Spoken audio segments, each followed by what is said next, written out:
ইসলামপন্থী রাজনৈতিক দলগুলো পিআর পদ্ধতির দাবি তুলে সরকার ঘোষিত সময়ে অনুষ্ঠিতব্য নির্বাচন বানচালে ষড়যন্ত্র করছে বলে মন্তব্য করেছেন কয়েকটি রাজনৈতিক দলের নেতারা। তারা বলেন, বাংলাদেশকে বিপদগ্রস্ত করতে না চাইলে ফেব্রুয়ারির মধ্যে নির্বাচন দিতে হবে। রাজধানী সেগুনবাগিচায় ঢাকা রিপোর্টার্স ইউনিট মিলনায়তনে গণতন্ত্র মঞ্চ আয়োজিত আলোচনা সভায় তারা এসব কথা বলেন। বর্তমান সরকার আমলে আইন শৃঙ্খলা পরিস্থিতি অবনতির কঠোর সমালোচনা করে নেতারা বলেন, প্রতিহিংসা ও প্রতিশোধের রাজনীতি করতে যে জনবিচ্ছিন্ন হয়ে পড়েছে সরকার। দেশের শান্তি প্রতিষ্ঠার লক্ষ্যে দলগুলোর মধ্যে বিভাজন কমিয়ে আনার আহ্বান জানান নেতারা।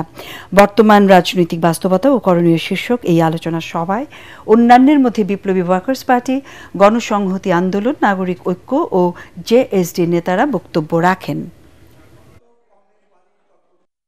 প্রফেসর ইউনূসকে আমি বলি, ওই রকম করে আপনার দৃঢ়তা দেখাবার তো কোনো দরকার নাই, নির্বাচন হবেই। আরে আপনি বললে তো হবে না, আপনি বললে তো পাথর আটকাতে পারেন না, আপনি বললে বালু আটকাতে পারেন না, আপনি বললে মেয়ের ধর্ষণ আটকাতে পারেন না। কারণ আপনি যে গভর্নমেন্ট চালান সেই গভর্নমেন্ট সম্পর্কে আপনি পরিপূর্ণভাবে জানেনও না, তারপর আপনার নিয়ন্ত্রণ নাই।